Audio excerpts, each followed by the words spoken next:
Saya kira itu yang dikatakan random sampling, kemudian non-probability sampling atau non-random sampling. Sampling sistematis ini Bapak Ibu sekalian lebih kepada pengambilan sampel berdasarkan urutan dari populasi yang telah diberi nomor urut misalnya Bapak Ibu sekalian.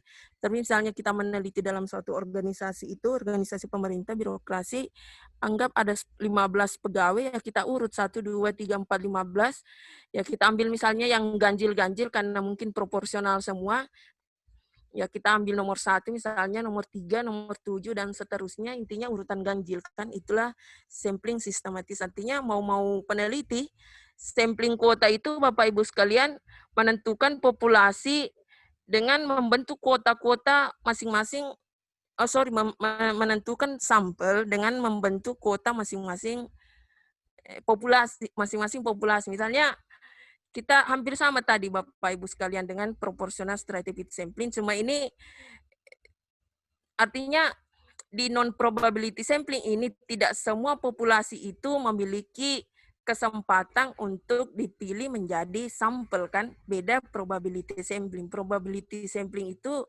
semua populasi itu mempunyai kesempatan untuk menjadi sampel. Jadi di sampling kuota ini populasi itu kita kuota-kuotakan, baru kita tentukan sampel ini yang kita mau. Intinya non-probability sampling ini ya semua mau peneliti, siapa yang ingin kita ambil. Kemudian sampling insidental. Sampling insidental ini Bapak Ibu sekalian, kita tidak menentukan sebenarnya siapa yang menjadi sampel.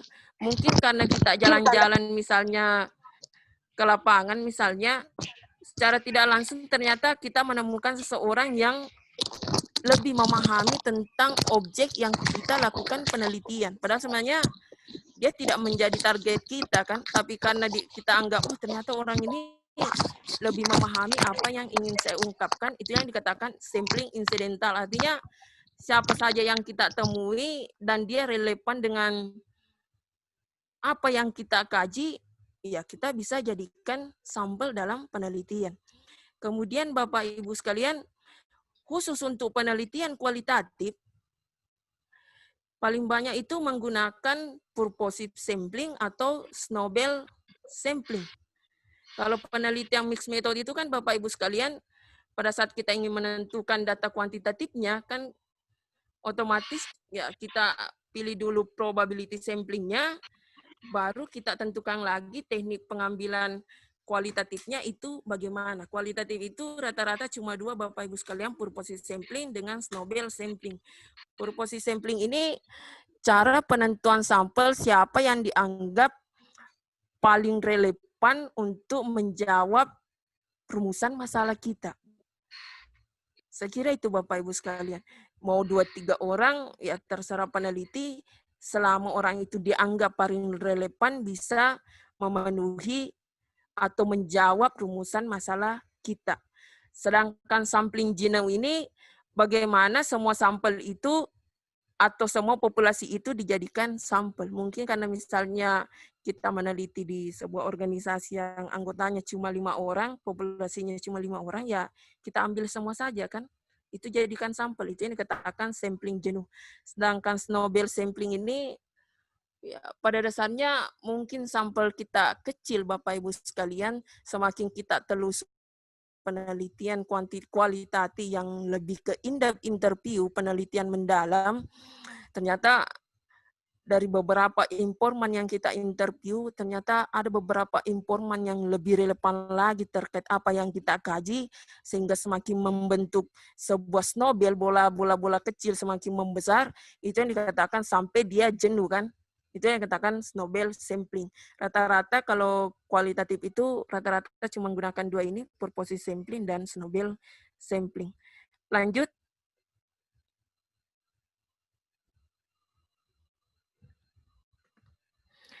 Ya, Bapak Ibu sekalian, terkait instrumen penelitian ini, kalau dalam penelitian kuantitatif itu bagaimana data atau alat instrumen kita itu bisa valid dan reliable. Ya, salah satu yang seperti saya gambarkan ini untuk penelitian kuantitatif itu sendiri dilihat dari misalnya tes, kuesioner, pedoman wawancara, atau pedoman observasi.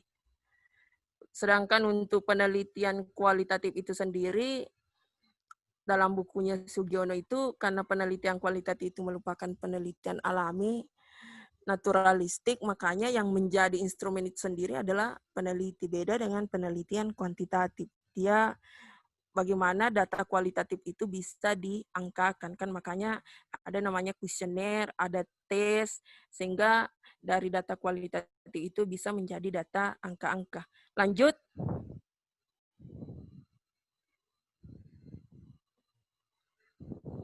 Ya, Bapak Ibu sekalian, terkait skala pengukuran ini, bagaimana melakukan pengukuran terhadap instrumen kita agar sesuai sebelum kita turun ke lapangan, karena yang namanya penelitian kuantitatif itu sangat tergantung pada dua hal, Bapak Ibu sekalian. Dia sangat tergantung dari instrumen itu sendiri. Kalau instrumennya sendiri tidak kuat, ya jangan harap bisa mendapatkan data yang valid dan reliable di lapangan. Makanya penelitian kuantitatif itu sangat berpengaruh instrumen dan teknik pengumpulan data kita di lapangan. Beda dengan penelitian kualitatif. Dalam penelitian kuantitatif itu skala pengukuran itu Bapak Ibu 3, ada skala Good.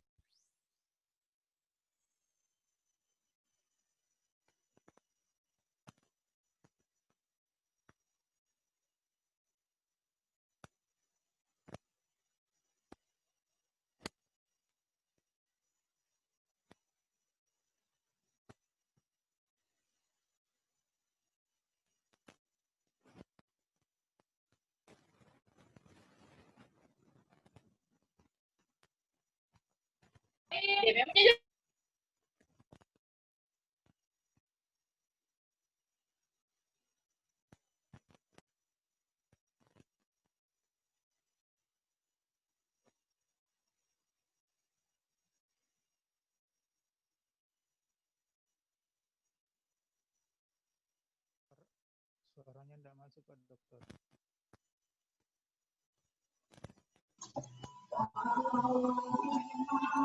Silakan Pak Yusriadi.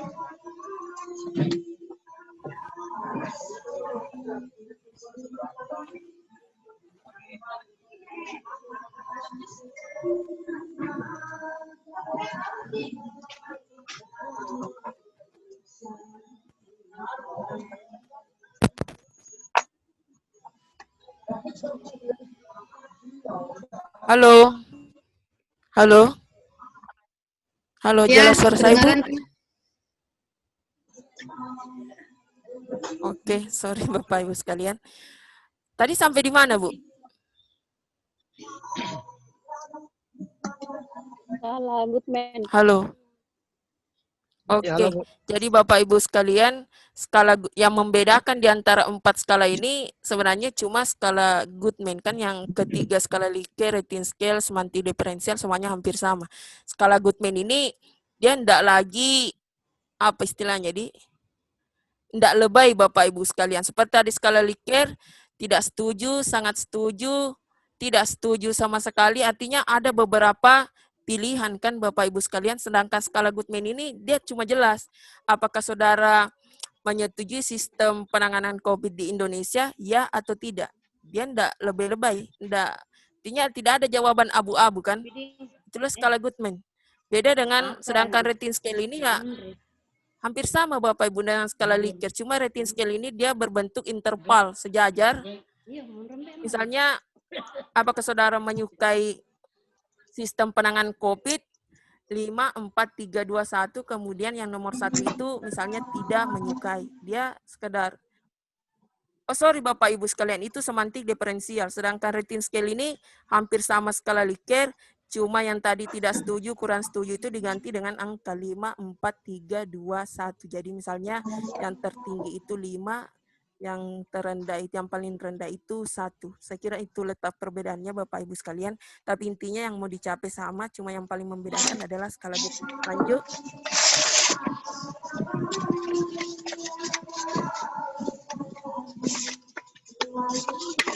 Ya Bapak Ibu sekalian, pengujian validitas dan reliabilitas penelitian kuantitatif.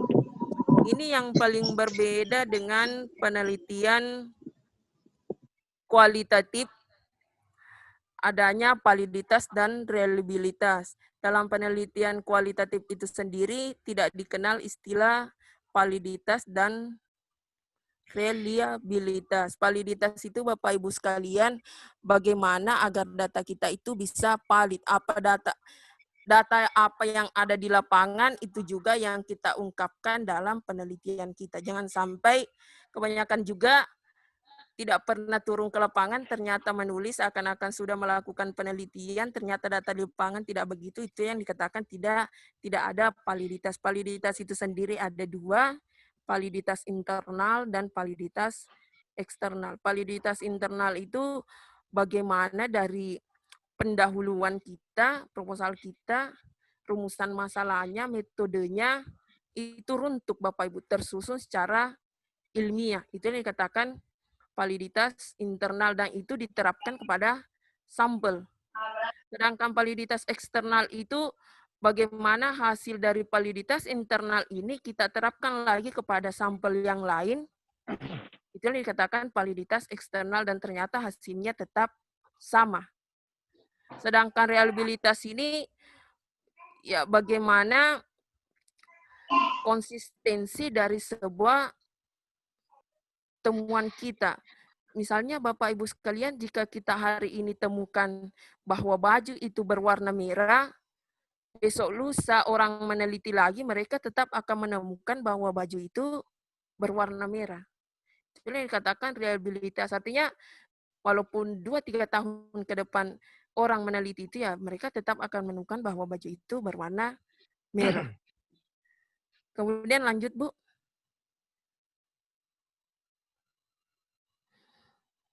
Ya, ini tadi yang seperti saya jelaskan Bapak Ibu sekalian, bagaimana pengujian dalam suatu instrumen yang telah kita buat, misalnya Bapak Ibu sekalian tadi saya sudah jelaskan bagaimana membuat suatu instrumen itu, bagaimana menguji instrumen kita itu ada 3 pada dasarnya Bapak Ibu sekalian, ada validitas konstruk, ada content validity, dan ada validitas eksternal.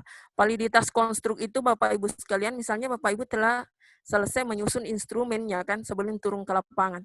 Instrumen itu ya harus kita konsultasikan dengan pakarnya misalnya. Misalnya Bapak Ibu sekalian meneliti tentang misalnya kebijakan publik.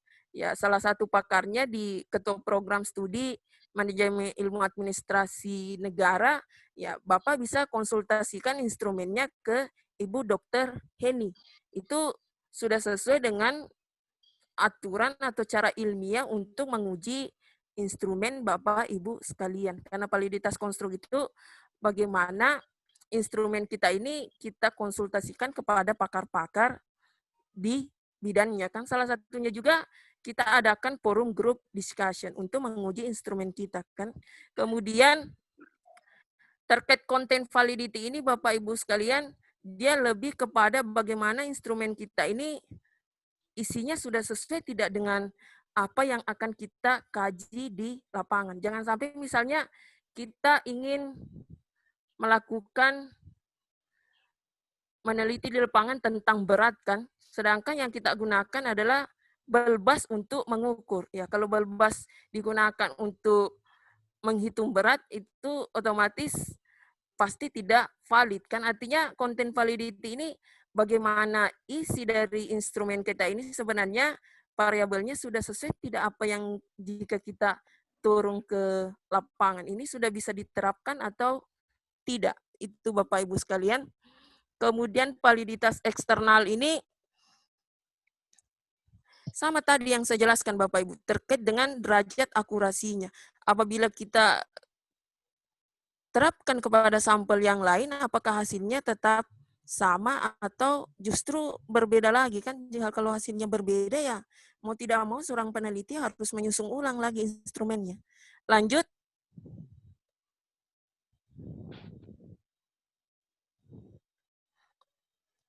Kemudian untuk menguji instrumen penelitian Bapak Ibu sekalian terkait kuantitatif, khususnya kepada reliabilitas itu sendiri, diadakan tes retest Bapak Ibu sekalian. Artinya instrumen kita itu diujikan pada salah satu sampel dengan instrumen yang sama, sampel yang sama, tapi waktunya yang berbeda. Makanya dikenal dengan istilah tes retest. Artinya hari ini kita ujikan kepada sampel kita. Hasilnya sekian. Oh, ternyata memang sudah sesuai dengan hipotesis kita. 2-3 hari ke depan kita teskan lagi kepada sampel kita. Oh, ternyata memang hasilnya tetap demikian. Berarti itulah yang dikatakan ini sudah bisa memenuhi syarat reliabilitas. Kemudian ekuivalen. Bapak Ibu sekalian, kalau tadi tes retest itu bisa dilakukan beberapa kali dengan waktu yang berbeda, sedangkan ekuivalen ini bagaimana instrumen kita ini sebenarnya ada 2 instrumen yang berbeda, tapi intinya sebenarnya sama. Misalnya kita ingin mengukur misalnya kinerja seseorang dengan menanyakan bagaimana pengalaman, sudah berapa lama saudara bekerja di tempat ini. Sedangkan instrumen yang lain kita tanyakan lagi, sejak tahun berapa saudara masuk bekerja di tempat yang ini. Itulah ekuivalen. Artinya sebenarnya inti 2 instrumen ini kan sebenarnya sama kan. Yang ingin dia ketahui ya sebenarnya berapa lama dia bekerja di situ kan, bagaimana pengalamannya dia selama bekerja di situ. Jadi ini yang membedakan dengan tes retest, ekuivalen itu cuma dilakukan 1 kali dengan 2 instrumen yang berbeda dengan sampel yang sama. Sedangkan gabungan ini Bapak Ibu sekalian, seperti tadi yang saya jelaskan, gabungan antara tes retest dan ekuivalen untuk pengujian instrumennya. Sedangkan untuk saya ketik ini Bapak Ibu sekalian, sebenarnya di situ internal konsistensi.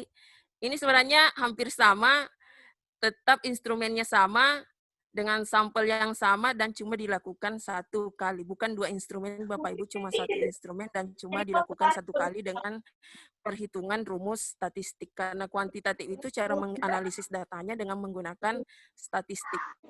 Lanjut.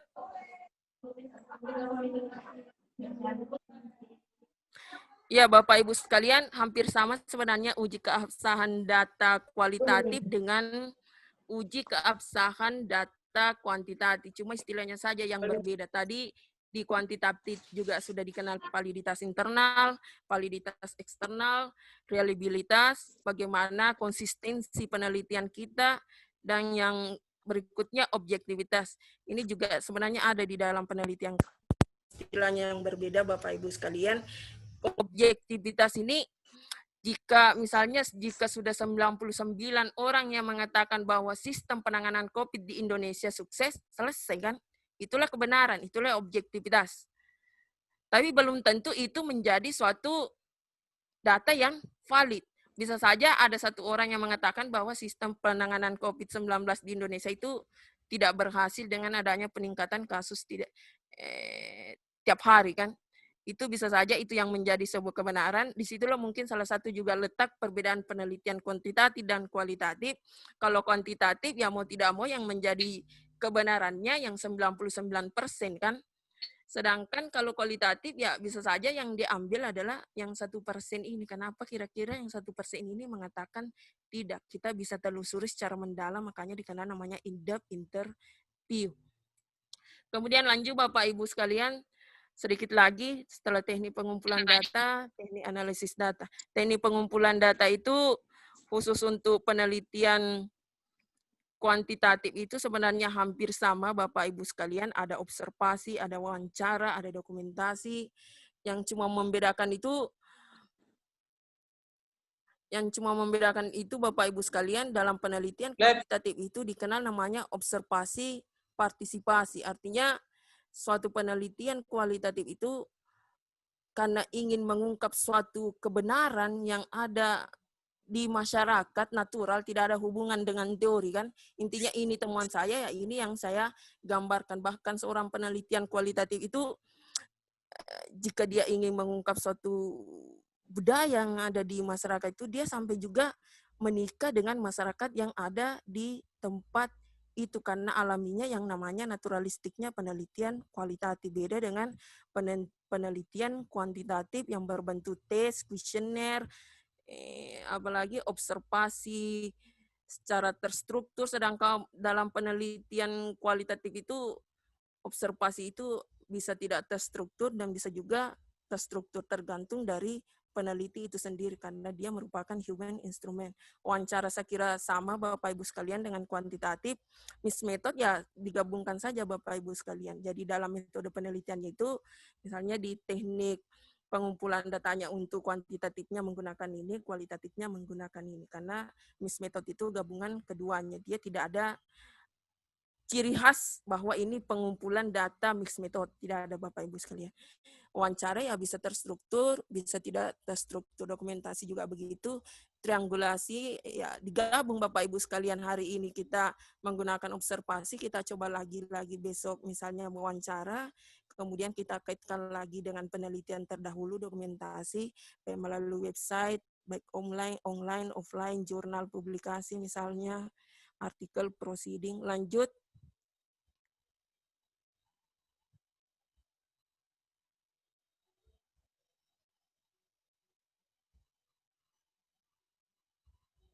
Ya, Bapak Ibu sekalian, analisis data kuantitatif itu pada dasarnya ada dua, ada statistik deskriptif, ada statistik inferensial, atau yang dibagi dua, ada parametris dan ada non parametris. Statistik deskriptif ini menggambarkan data yang telah kita kumpulkan tanpa memberi kesimpulan, atau kita tidak, hampir sama tadi kualitatif deskriptif, kita tidak memberikan makna kepada penelitian kita. Sedangkan statistik inferensial ini menganalisis sampel dan hasilnya itu diberlakukan untuk populasi. Terbagi dua, ada statistik parametris dan ada statistik non-parametris. Statistik parametris ini digunakan untuk menguji parameter populasi melalui sampel yang kita tentukan, kan.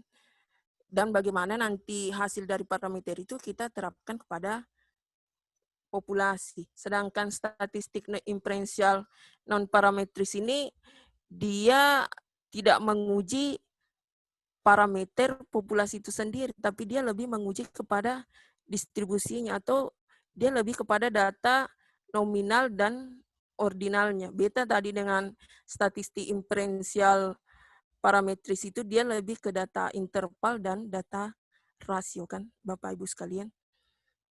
Kemudian lanjut.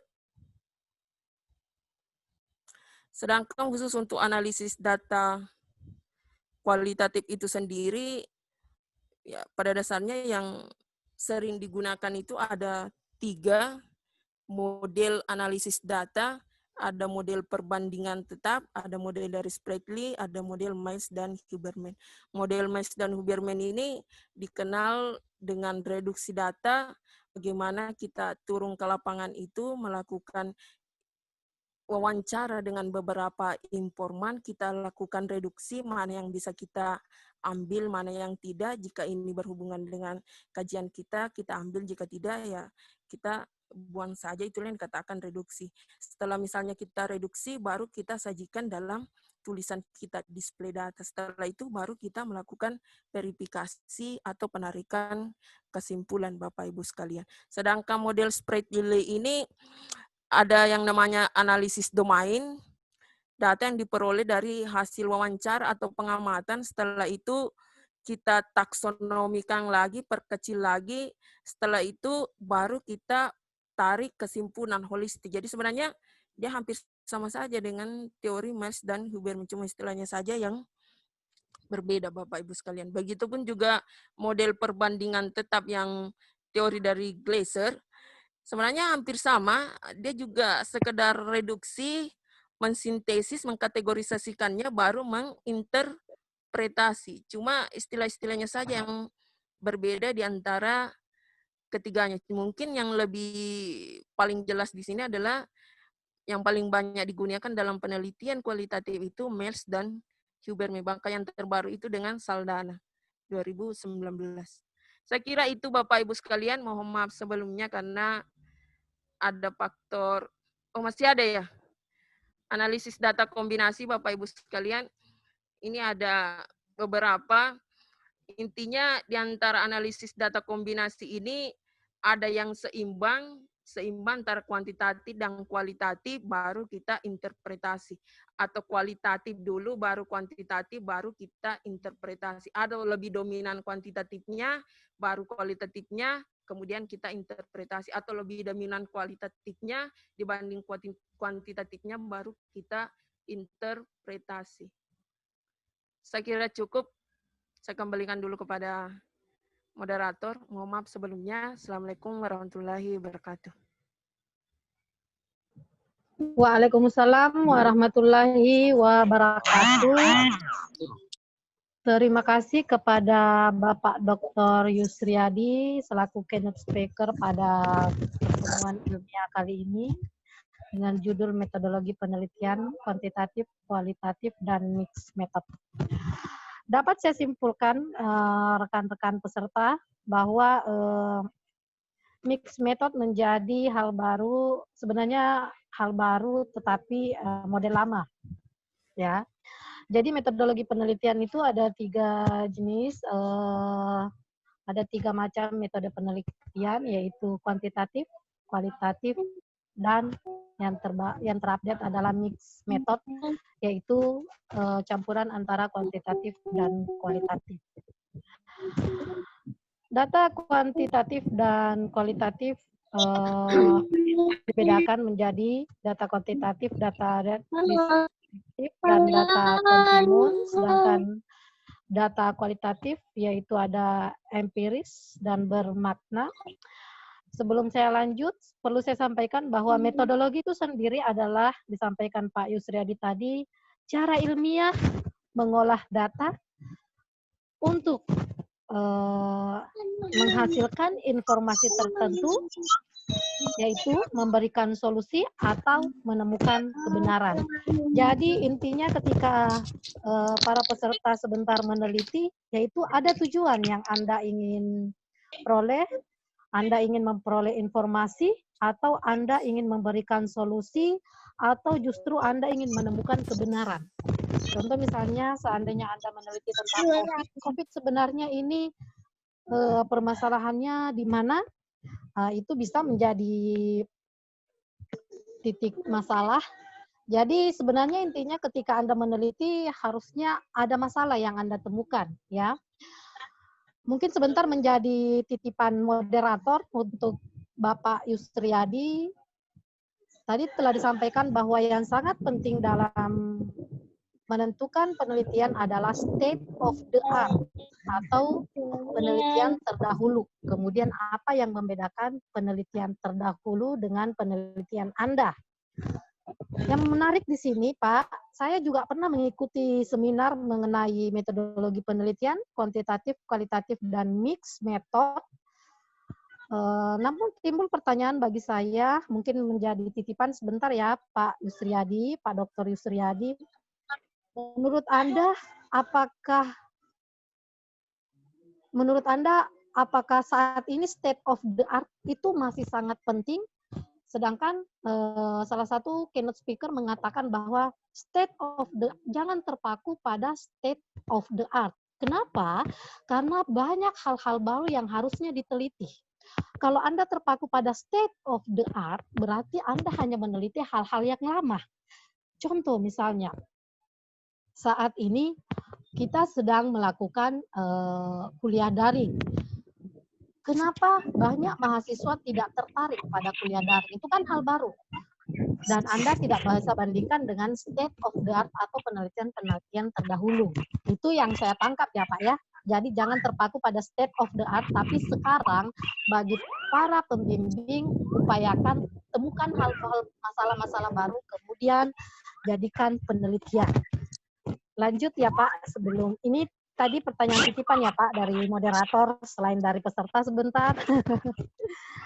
Selanjutnya tadi disampaikan bahwa sampel adalah bagian dari populasi. Jadi sampel itu adalah target dari populasi yang ada. Apa itu sampel? Sampel itu bagian dari populasi yang mempunyai ciri tertentu. Karena tidak semua data atau informasi akan diteliti.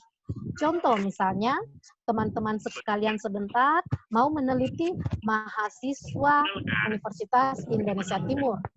Kenapa yang tertarik justru seminar yang ikut hanya mahasiswa dari Magister Administrasi? Nah, ini berarti populasi adalah mahasiswa UIT, tetapi target populasi Anda adalah mahasiswa Magister Administrasi. Jadi dari kesimpulan yang dapat saya tarik dari penyampaian Pak Yusriyadi adalah bahwa teknik pengambilan sampel sangat ditentukan dari tujuan penelitian. Begitu ya Pak Yusriyadi ya. Tujuan penelitian, masalah yang Anda temukan selain pertimbangan waktu, tenaga, dan biaya. Biasanya seperti itu. Jadi selain karena masalah, tujuan, hipotesis menentukan sampel dari populasi adalah adanya pertimbangan waktu, tenaga, dan biaya. Saya kira satu lagi yang paling penting bahwa minimal sampel adalah 30. Di atas 30, kalau di bawah di atas 60 biasanya menggunakan rumus. Ada beberapa rumus, salah satunya adalah metode Slovin. Kalau membahas mengenai penarikan sampel, mungkin waktunya Pak Yusriyadi tidak cukup kalau satu hari Pak Yusriyadi. Saya kira demikian penarikan kesimpulan dari penyampaian Pak Yusriyadi hari ini. Berikutnya saya berikan kesempatan kepada peserta seminar peserta temu ilmiah hari ini. Ada pertanyaan?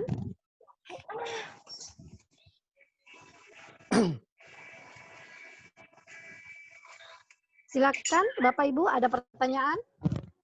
Coba Hen, ada ya? Sambil menunggu pertanyaan dari rekan-rekan peserta, mungkin Pak Yusriyadi saya kembalikan mengenai titipan pertanyaan saya tadi, apakah state of the art untuk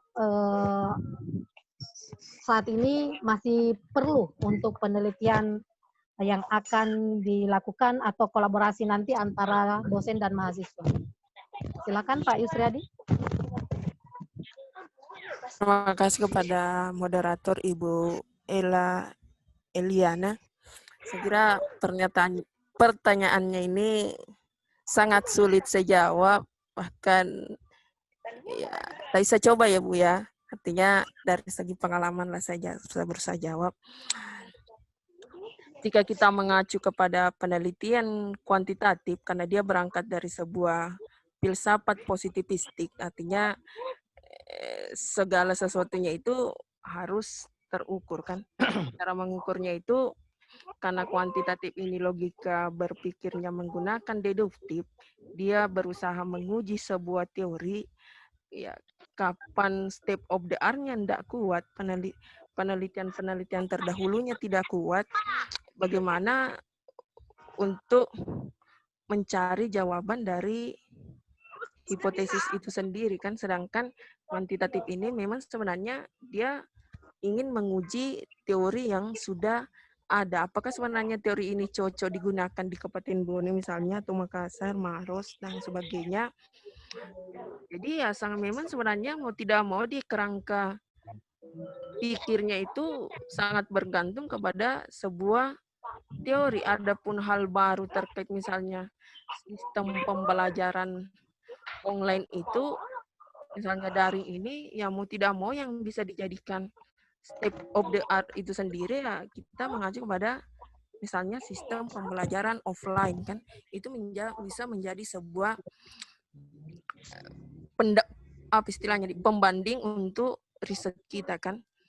Intinya, tapi kalau kita mengacu kepada penelitian kualitatif, ya karena kualitatif ini memang ingin melahirkan sebuah teori, dia naturalistik. Dia sebenarnya bukannya tidak ada urusan dengan teori, dia tetap ya dia tetap terikat sebenarnya dengan teori, karena biar bagaimanapun juga dari beberapa pendapat, khususnya dalam bukunya Sugiono itu, mau tidak mau suatu karya yang bisa dinilai ilmiah itu jika didukung dengan teori-teori yang ilmiah. Tapi memang pada dasarnya penelitian kualitatif itu, jika kita mengacu kepada post-positivisme itu, filsafat berpikirnya itu karena induktif, dia memang sebenarnya bagaimana lahirnya sebuah teori kan, tapi dia juga tidak menutup diri kepada teori-teori yang sudah ada. Cuma kembali lagi, jika kita menulis suatu karya ilmiah dan tulisan kita itu ingin kita diseminasikan misalnya, mau tidak mau itu di tingkat editor saja dulu, karena kan pengiriman publikasi itu melalui beberapa level kan Bapak Ibu sekalian, ada editor, reviewer, baru kemudian lagi ada editor. Jika tulisan kita sebenarnya jelas sebenarnya apa yang kita ungkapkan, cuma tanpa didukung oleh teori-teori yang ada, kita cuma berasumsi di dalam, ya itu sulit untuk kita publikasikan, karena rata-rata mereka itu selalu mencari sebenarnya apa kebaruan dari penelitian kita ini sendiri. Sama tadi jika menggunakan sistem pembelajaran melalui Zoom, biar bagaimanapun juga pasti sudah ada sistem pembelajaran yang dilakukan sebelumnya kan dari teori-teori yang ada, walaupun berbeda sistemnya sudah online misalnya kan, tapi sistem tatap muka juga saya kira tetap berjalan kan. Intinya tetap juga ada penyampaian dari dosen, itu bisa dijadikan acuan. Tapi sebenarnya kalau penelitian kualitatif memang dia bukan menutup diri dari teori, dia tetap cuma bukan menjadi pijakan utamanya adalah teori, karena memang dia ingin melahirkan sebuah teori dari hasil risetnya. Makanya dikenal namanya grounded teori, artinya teori dasar kan. Bagaimana melahirkan sebuah teori dasar, dari teori itu baru bisa dikaji lagi secara kuantitatif. Saya kira itu Bu, bukan berarti, tapi sebenarnya jika tulisan kita ingin kita publikasi, ya mau tidak mau harus juga didukung dengan teori-teori terdahulu. Saya kira itu. Iya. Jadi intinya begini, bagaimana kita memainkan state of the art, teori-teori itu, supaya tetap bisa menjadi acuan untuk penelitian meskipun di sini ada kebaruan gitu Pak ya. Gitu Pak ya. Iya. Ya. Saya kira cukup pertanyaan dari peserta, sepertinya tidak ada. Saya kembalikan kepada hostnya, Ibu Dr. Bu. Oh ada ya? Oh ada, silakan Dek. Iya Bu. Saya Arindiantika, mahasiswa dari Promkes. Saya ingin bertanya Pak Yusri, yang pertama untuk penelitian kualitatif itu jumlah informannya itu maksimalnya berapa? Yang kedua, jenis SS yang Pak Yusri pakai itu versi apa? Itu aja Pak. Terima kasih.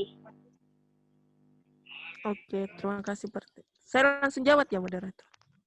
Sorry, tidak dipersilahkan saya ini. Langsung jawab. Siap. Jadi, begini Bu, terkait penelitian kualitatif ini, karena peneliti di sini kan dia menjadi human instrument kan, ya instrumennya dia sendiri kan, namanya penelitian kualitatif ya semau-mau peneliti selama hal itu berhubungan dengan apa yang akan dia kaji. Ada salah satu dosen saya di UNM, dosennya juga Ibu Kaprodi, Prof. Sofyan Salam, beliau S3 di Amerika. Ada salah satu teman yang menulis disertasi yang menjadi informannya itu adalah penulis itu sendiri. Dia sekedar menggambarkan di disertasinya itu bagaimana dia naik sepeda pergi di kampusnya. Jadi penelitian kualitatif itu sendiri dia tidak terikat dengan harus berapa sampel sehingga ini bisa dikatakan valid dan reliable. Satu sampel sendiri, satu informan sendiri dalam penelitian kualitatif itu bisa. Kan tadi saya jelaskan ada naratif. Kan naratif itu menggambarkan autobiografi seseorang. Ya seseorang itu ya cuma satu kita gambarkan mulai dia lahir bagaimana. Karena memang penelitian kualitatif ini dia naturalistik. Ya semua peneliti selama hal itu berkaitan dengan atau bisa menjawab dari rumusan masalah yang dia desain. Jadi tidak ada batasan bahwa harus sekian informan. Karena memang penelitian yang membedakan juga kuantitatif dan kualitatif. Kuantitatif itu kan harus mengeneralisasi kan. Dari sekian ya kita sudah bisa simpulkan 99% bahwa sistem pelayanan COVID di Indonesia bagus karena dia generalisasi kan dan ini mewakili dari populasi. Kualitatif itu dia tidak mengeneralisasi Bapak Ibu sekalian. Dia sekedar mengambil makna bahwa dari satu orang yang menyatakan sistem pelayanan COVID di Indonesia ini kurang baik, dia sekedar menggambarkan, mendeskripsikan, atau dari deskripsi itu dia berikan makna. Dia tidak perlu mengeneralisasi. Itu salah satu letak perbedaannya. Dan mungkin bagusnya ya kita gabungkan mixed method. Saya kira itu. Saya kembalikan pada host. Baik, terima kasih kepada Pak Dr. Yusriyadi. Moderator kebetulan lagi karaokean. Saya lanjutkan. Baik. Saya Pak Rasat, Bu Heni, Bu Dokter. Pak Rasat. Silahkan Pak. Pak Rasat. Oke, silahkan bertanya. Iya. Iya, Pak Rasat Rasid dari mahasiswa Ilmu Administrasi Negara dari UI. Pertanyaan saya, Bu, ini dalam penelitian yang menggunakan analisis statistik inversial, disyaratkan sampel yang probabilistik, sampel yang probabilistik. Nah, apa arti sampel probabilistik itu? Berikan contohnya. Kemudian pertanyaan kedua, dalam penelitian itu ada berapa variabel penelitian yang kita lakukan. Nah, variabel yang muncul itu yang bisa ditoleransi sampai berapa variabel. Itu saya kira pertanyaan saya. Wabillahi taufiq wal hidayah. Assalamualaikum warahmatullahi wabarakatuh.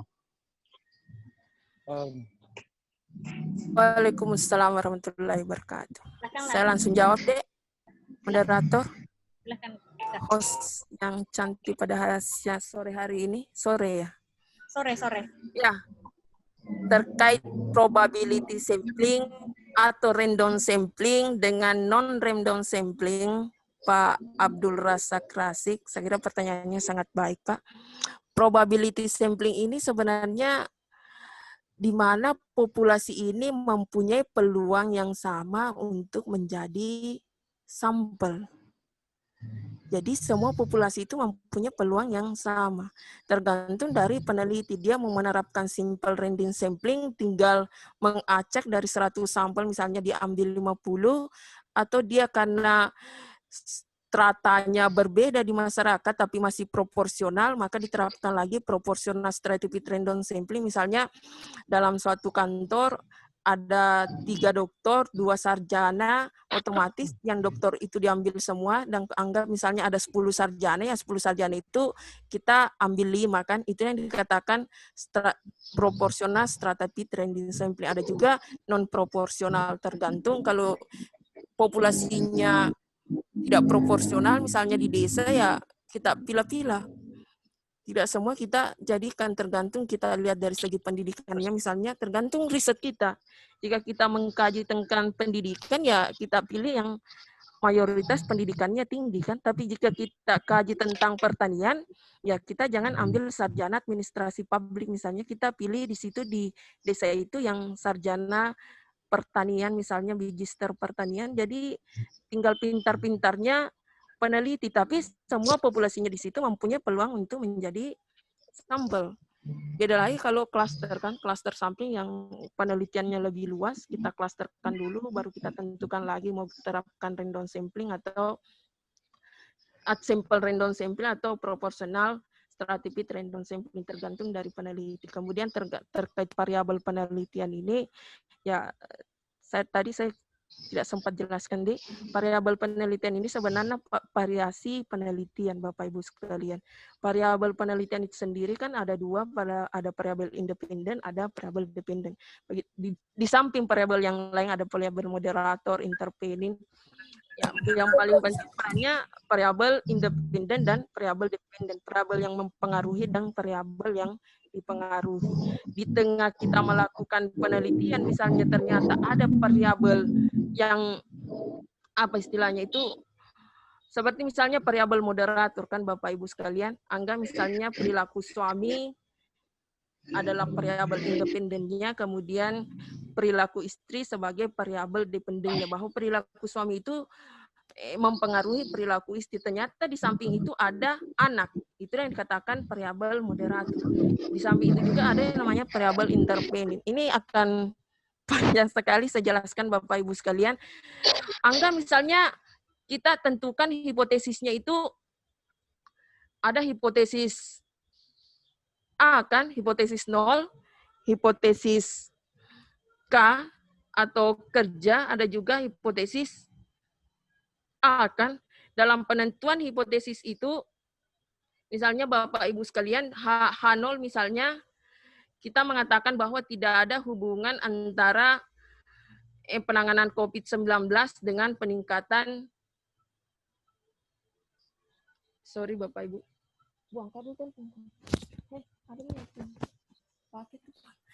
sorry Bapak Ibu sekalian. Jadi misalnya hipotesis nolnya itu bahwa tidak ada pengaruh kan. Sedangkan hipotesis A kita mengatakan ada pengaruh antara kebijakan pemerintah dengan sistem penanganan COVID di Indonesia. Ternyata dari hasil penelitian kita tidak ada hipotesis yang memenuhi kan. Muncullah yang namanya hipotesis kerja. Berarti dia tidak menolak hipotesis 0, tidak juga menerima hipotesis A.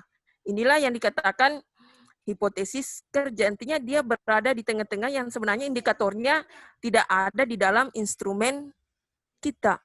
Jadi mau tidak mau ya peneliti harus membuat ulang instrumennya agar hipotesis A ini bisa terpenuhi, kan ada pengaruh atau tidak. Saya kira itu Pak Abdul Rasa. Artinya variabel penelitian ini ya,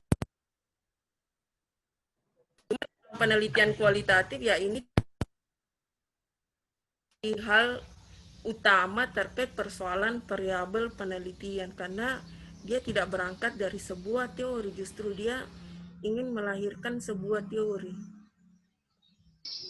Begitupun juga Bapak Ibu sekalian, jika kita ingin mempublikasikan suatu hasil penelitian kita di rata-rata baik artikel atau proceeding itu, ya jarang ada pedoman penulisan itu mewajibkan kita memasukkan literatur pustaka. Kenapa ya?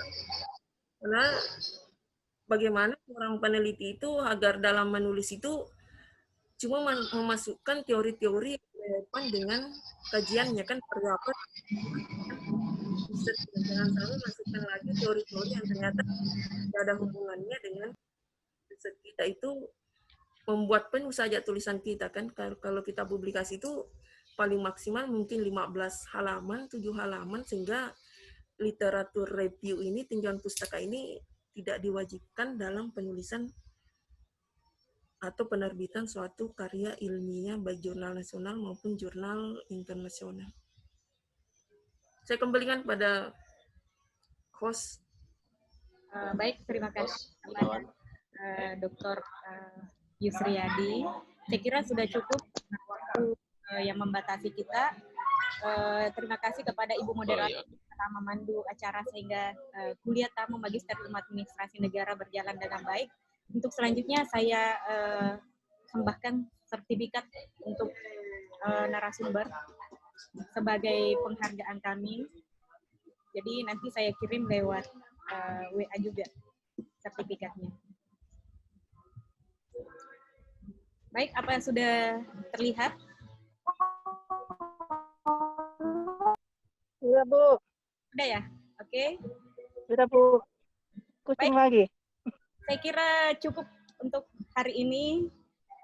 Terima kasih kepada narasumber kita, Kakanda Dr. Yusriyadi, beliau sahabat Saya bisa titip salam, moderator? Kalau peserta Bu, dapat juga sertifikatnya. Ada juga sertifikat khusus peserta. Silahkan, ada nanti. Saya bisa titip salam ini, moderator? Ya, silahkan.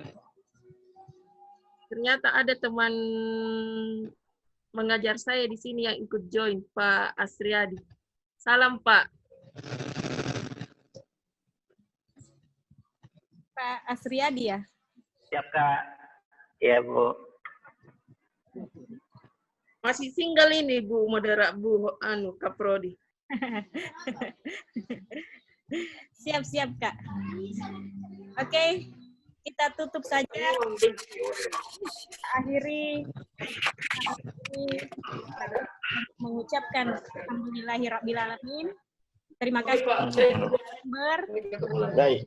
Ibu Rektor, Ibu Direktur, Kaprodi, 4 Kaprodi di Pasca Sarjana, Sekretaris Prodi, mahasiswa, partisipan. Baik, stay at home. Assalamualaikum warahmatullahi wabarakatuh. Waalaikumsalam warahmatullahi wabarakatuh. Salam warahmatullahi wabarakatuh. Dulu Pak Nurdin bisa backup untuk Iya. string layar ya. Oh, begitu. 19.1. Silahkan di string layarnya ya. Jadi ada 4 slide. Iya, iya.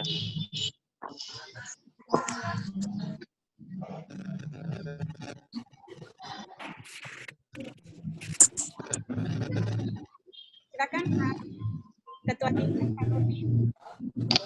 Iya, iya.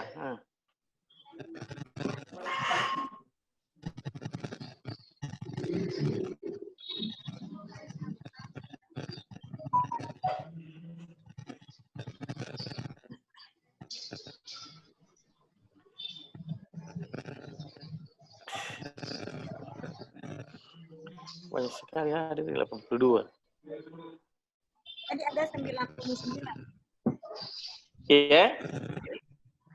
99 apa 82, Bu? Terakhir saya screen. 80.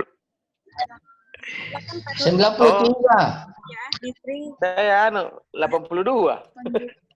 93. 93. Oke. Iya. Pak Rasa. Simpan juga baik, baru dikasih Kaprodi nanti. Hilang nih, banyak nih yang keluar, yang bergeser. Tadi Iya. waktu saya masuk 93. Yang terakhir saja yang di string. Yang terakhir Iya. saja Pak Rasa. Oke, oke Bagaimana? Pak Ibu. Nanti di yang terakhir Pak Rasa. Yang 93 tadi. Iya. Tidak pertama nih, tidak terdokumentasi dulu. Tidak terdokumentasi di komputerku. Oke, ada yang bisa string Pak Haryanto. Nanti Pak Nurdin yang backup medianya. Iya, iya, iya.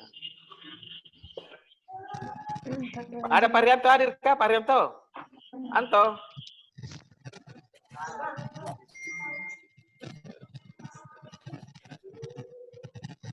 Pak Rianto ada anunya di situ.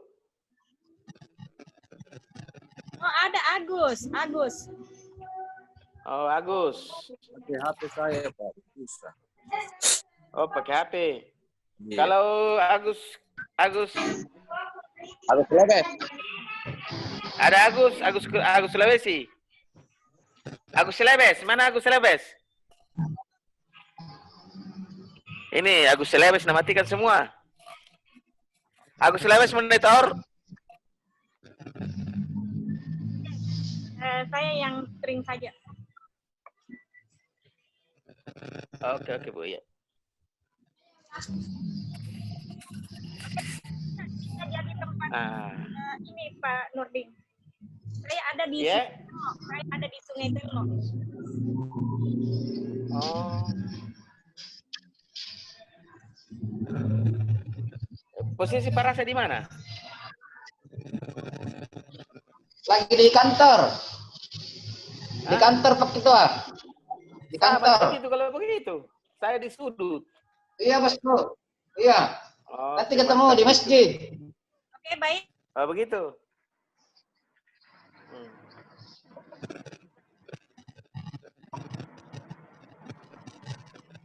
Saya Oke, Pak.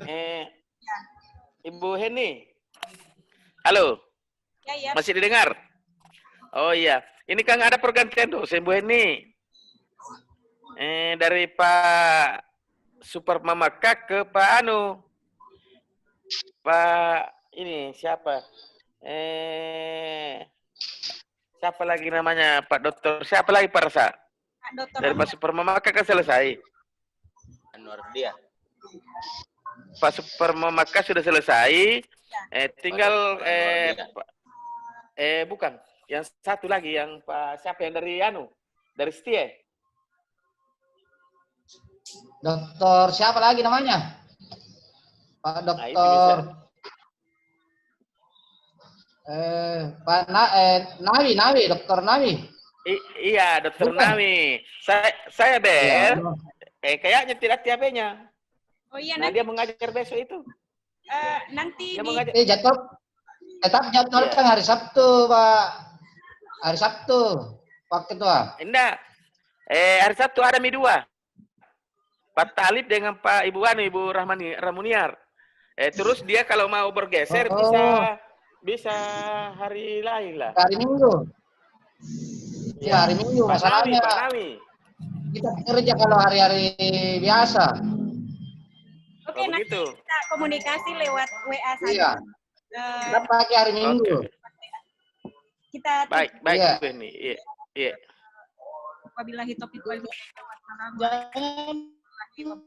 Waalaikumsalam.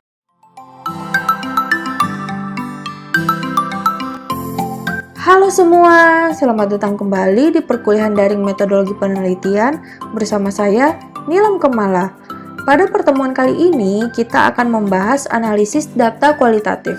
Akhirnya ya, yang disebut-sebut sejak kapan hari itu akhirnya di-reveal juga. FYI, angka kasus COVID-19 di Indonesia sudah cukup besar dengan angka kematian per 23 April 2020 sebanyak 647 kasus. Meskipun jumlah yang sembuh sudah lebih banyak, tapi kita tetap harus disiplin untuk terus meningkatkan tingkat kesembuhan ini. Makanya, ayo kita di rumah aja, biar tanggal 1 Juni kita bisa ketemu lagi di kampus kita tercinta. Jangan sampai deh kuliah daringnya diperpanjang, karena kita semua bandel tetap keluar rumah karena alasan bosan. Oleh karena itu, yuk kita sama-sama berusaha dan berikhtiar untuk memutus rantai penyebaran COVID-19 dengan di rumah aja dan sering-sering cuci tangan pakai sabun. Demi aku, demi kamu, demi kita. Jadi, kalau dalam tahapan proposal skripsi, ini udah tahapan terakhir nih, yaitu teknik analisis data. Udah bisa lah ya bikin proposal skripsi. Setelah mempelajari materi pada pertemuan ini, teman-teman diharapkan dapat memahami coding, kategorisasi data, validitas, dan reliabilitas data. Tanpa berlama-lama, yuk kita mulai aja. Oke, ready, let's go! Sebelum masuk ke pembahasan pertemuan ini, saya jelasin dulu perbedaan metode kuantitatif dan kualitatif. By the way nih, metode penelitian nggak cuma kuantitatif dan kualitatif aja, ada beberapa lagi.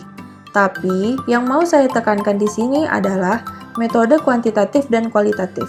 Kenapa? Dua metode itu yang paling mudah dipahami dan paling sering dipakai untuk penulisan skripsi. Kita bahas metode kuantitatif dulu ya. Kuantitatif artinya kita mengolah data berupa angka. Sedangkan metode kualitatif artinya kita mengolah data berupa kata-kata. Kita bahas dulu metode kuantitatif. Nah, di metode kuantitatif ini pastilah kita menguji pengaruh variabel X dan Y, variabel moderating, dan intervening. Datanya bisa kita dapetin dari penyebaran kuesioner, laporan keuangan, data BPS, laporan kinerja, dan lain-lain. Terus diolahnya pakai software statistik. Sekarang kita bahas metode kualitatif. Di kualitatif ini, kita meneliti permasalahan yang ada di objek penelitian. Bukan berarti yang kuantitatif nggak meneliti objek penelitian ya, Tapi yang kualitatif ini lebih greget gitu. Ibarat kalau lagi main air, kuantitatif ini basahnya sepinggang, sedangkan kualitatif itu kuyup sebadan badan. Karena kualitatif ini pasti ngasih impact atau solusi ke objek penelitian secara real dan nggak bisa digeneralisir ke objek penelitian lain. Datanya pasti kita dapetin dari wawancara. Nanti pengolahan datanya kita pakai transkrip wawancara. Kuantitatif dan kualitatif ini kalau digabungin jadi mixed method. Mixed method ini gabungan dari kuanti dan kuali. Kita harus pakai analisis statistik sama transkrip wawancara. Kerjanya 2 kali, tapi hasil penelitiannya lebih jos. Sebenarnya sangat mudah untuk menilai apa metode yang dipakai si peneliti dalam penelitiannya. Kalau penelitian kuantitatif, ciri khasnya nih. Yang pertama, analisis pengaruh X1, X2 terhadap Y. Contohnya, analisis pengaruh tingkat pemahaman pajak terhadap kepatuhan wajib pajak. Nah, ini kuanti. Kan dia nyebutin variabelnya tuh. Pokoknya, kelihatanlah apa aja variabelnya dari judulnya. Yang kedua, analisis faktor-faktor yang mempengaruhi Y. Contohnya, analisis faktor-faktor yang mempengaruhi kepatuhan wajib pajak. Loh, bedanya apa sama yang pertama, Bu? Beda. Yang pertama, kita tentuin sendiri variabel independennya. Kalau yang ini, variabel independennya baru bisa kita dapetin kalau udah diuji. Yang ketiga, analisis perbedaan X terhadap Y. Contohnya, analisis peralihan PP 46/2013 menjadi PP 23/2018 terhadap penerimaan PPh final. Nah, ketiga metode ini kalian perhatiin deh, ada variabelnya. Kalau ada variabel, pasti ada hipotesis pasti ada kerangka berpikir, dan pasti butuh sampel. Untuk menganalisis penelitian kuanti, beda-beda nih guys. Beda judul, beda teknik analisis. Yang pertama, analisis regresi sederhana. Analisis ini dipakai untuk judul yang saya sebutin pertama tadi. Pengaruh pemahaman pajak terhadap kepatuhan wajib pajak. Kenapa? Karena ada satu variabel independen dan ada satu variabel dependen. Makanya namanya regresi sederhana. Yang kedua, analisis regresi berganda. Analisis ini dipakai untuk judul penelitian yang pertama, tapi kalau ada lebih dari satu variabel independen, ada variabel moderating dan ada variabel intervening. Makanya namanya multiple atau berganda. Yang ketiga, uji faktor. Itu untuk judul penelitian kedua. Cara taunya ya dari judulnya bisa kok. Pasti judulnya analisis faktor-faktor yang mempengaruhi variabel dependen. Yang keempat, uji bandwidth nih. Ini untuk judul yang ketiga. Ada perbedaan yang pengen kita lihat dari penelitian itu. Makanya contohnya itu analisis peralihan PP 46/2013 menjadi PP 23/2018. Uji bandwidth ini dikenal juga dengan uji beda. Nah, untuk melakukan keempat uji ini, kita bisa pakai software Excel, SPSS, PLS, eViews, dan software statistik lainnya. Sekarang kita lihat ciri-ciri penelitian yang pakai metode kualitatif. Judulnya pasti ada kata evaluasi, efektivitas, dan penerapan. Kualitatif nggak akan nguji pengaruh variabel. Ya, kan emang nggak ada variabel di penelitian kuali. Nggak ada hipotesis juga, nggak pakai sampel, dan kerangka berpikirnya bersifat opsional. Untuk penelitian kualitatif, kita nggak perlu lihat judul dulu untuk menentukan apa analisis datanya. Karena penelitian kualitatif analisisnya sama, yaitu dilakukan interview, dibuatkan transkripnya, decoding, dan kemudian dilakukan triangulasi. Nah, sekarang kita masuk ke analisis data kualitatif. Ini contoh transkrip wawancara. Misalnya, kita ingin meneliti kepuasan pelanggan di toko fashion. Kita tanya ke salah satu pelanggan, terus jawaban si pelanggan, "Aku udah nanya ke pelayannya, ada ukuran M nggak baju ini?" Si pelayan ini bilang, "Sebentar ya kak, udah lama aku nunggu, kirain dia ke gudang nyariin bajunya. Taunya malah ngobrol sama pelayan lain." Nah, dari transkrip ini kita reduksi datanya, ambil yang penting-penting aja. Terus kita hubungkan dengan teori yang kita pakai di kerangka teori. Nah, dari transkrip ini, tahapan pertama yang harus kita lakukan adalah coding. Kita reduksi datanya, Ambil yang penting-penting aja, terus kita hubungkan dengan teori yang kita pakai di kerangka teori. Contohnya, dari jawaban si pelanggan, kita bisa menangkap dua hal. Pelayannya nggak cepat, yang dibuktikan si pelayan udah bilang, sebentar ya kak. Terus, pelayannya tidak fokus melayani pelanggan, dibuktikan dari jawaban, taunya malah ngobrol sama pelayan yang lain. Contohnya untuk pelayanan tidak cepat, kita kasih kode delivery promises atau DP, dan untuk pelayanan tidak fokus, kita kasih kode personal attention atau PA. Setelah kita coding, kita atur lagi agar bisa menjawab teka-teki pertanyaan penelitian kita. Jadi, dari jawaban si pelanggan, kita kayak lagi nyusun puzzle sampai akhirnya jawaban untuk pertanyaan penelitian kita terjawab. Misalnya, setelah kita transkrip semua wawancaranya, kita coding menjadi 5 kode seperti di layar. Delivery promises, personal attention, harga mahal, diskriminasi, informasi nggak lengkap, dan lain-lain. Nah, kita periksalah berapa kali jawaban itu keluar dari pelanggan yang berbeda. Kemudian kita persentasekan per kategori seperti di tabel. Kalau sudah, kita sajikan data itu dalam bentuk chart, matriks, grafik, diagram, atau screening kode yang paling sering disebut oleh responden. Kalau sudah, kita tarik kesimpulan. Misalnya, ternyata masalahnya ada di si pelayan. Pelayannya nggak cepat tanggap, ditanyain nggak ngasih informasi yang lengkap, jutek, dan lain-lain. Nah, validitas dan reliabilitas di kualitatif juga ada nih. Untuk memastikan data kita itu valid atau enggak, caranya kita pakai metode triangulasi. Salah satu cara yang paling gampang adalah dengan menanyakan pertanyaan yang sama ke responden lain, dan kalau jawabannya sama, maka datanya dianggap valid. Triangulasi ada 4 jenis, yaitu triangulasi metode, triangulasi data, triangulasi antar peneliti, dan triangulasi teori.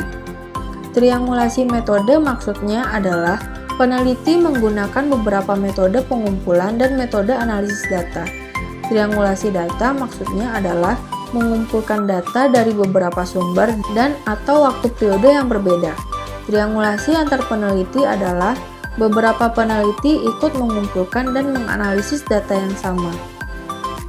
Sedangkan triangulasi teori maksudnya beberapa teori atau perspektif digunakan untuk menginterpretasikan dan menjelaskan data. Semuanya ini nggak ada yang paling baik. Terserah peneliti aja, senyamannya peneliti aja, dan tergantung situasi dan kondisi juga.